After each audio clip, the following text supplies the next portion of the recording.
Sa pamamagitan ng pambansang pagpupulong sa Malolos Congress, si General Emilio Aguinaldo ay nahalal noong ika-1 ng Enero taong 1899 dahil dito ay formal na nanumpa sa Baraswain Church noong ika-23 ng Enero taong 1899 at itinanghal na kauna-unahang Pangulo ng Republika ng Pilipinas.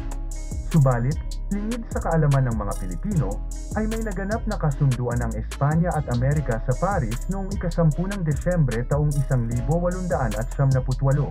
Sang-ayon sa nilalaman ng kasunduan ay ang ganap na pagtatapos ng hidwaan ng Amerika at Espanya, ilan pang nakapaloob na probisyon ay ang pagsuko ng Espanya sa teritoryong Pilipinas na sumailalim sa soberanya ng Amerika. Subalit, bago pa man maging ganap ang kasunduan, nagkaroon ng engkwentro ang mga sundalong Pilipino at Amerikano, pinaputukan ng mga sundalong Amerikano ang hanay ng mga sundalong Pilipino. Ito ay naganap noong ika-4 ng Pebrero taong 1899. Kinalaunan, pinawalang bisa at ibinasura ng Estados Unidos ang pagkakatatag ng unang Republika ng Pilipinas, kaya't sumiklab ang digmaan ng Pilipino laban sa mga Amerikano. Makalipas ang ilang buwan ng labanan, sa pangunguna ni General Frederick Funston, si General Aguinaldo ay nadakip sa kanyang punong tanggapan sa Palanan, Isabela noong ika-23 ng Marso taong 1901. Kasunod nito ay ang formal na pagtatapos ng unang Republika ng Pilipinas at kilalanin ang soberanya ng Estados Unidos at sumailalim bilang pangprobinsyang gobyerno ng Amerika o Gobyerno Insular de las Islas Filipinas. Taong 1902, ika-2 ng Hulyo, idineklara ng Estados Unidos ang matagumpay na pagtatapos ng digmaang Pilipino at Amerikano. Ang Pilipinas ay sumailalim sa Insular Government of the Philippine Islands.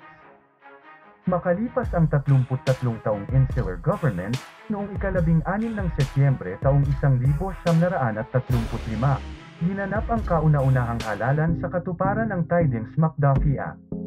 Hakbang tungo sa isang transitory government. Ang mga naging nominado, Emilio Aguinaldo, Manuel L. Quezon, at Gregorio Aglipay. Naihalal sa pagkapangulo si Manuel L. Quezon bilang isang malasariling pamahalaan ng Pilipinas. Makalipas ang 6 na taong pagpapanday sa kasarinlan ng Pilipinas, noong ika-11 ng Nobyembre taong 1941, ay formal na inilunsad ang kauna-unahang presidential election sa ilalim ng Commonwealth. Abangan ang mga buod na kasaysayan ng mga nagdaang Pangulo ng Pilipinas at ang ika-17 Pangulo na si Ferdinand R. Marcos Jr. Dito lang, sa ating YouTube channel. What's your favorite topic? Please like and subscribe to our channel and get the latest videos released every week, so you'll always be updated about the latest news in politics, trends and science in the world.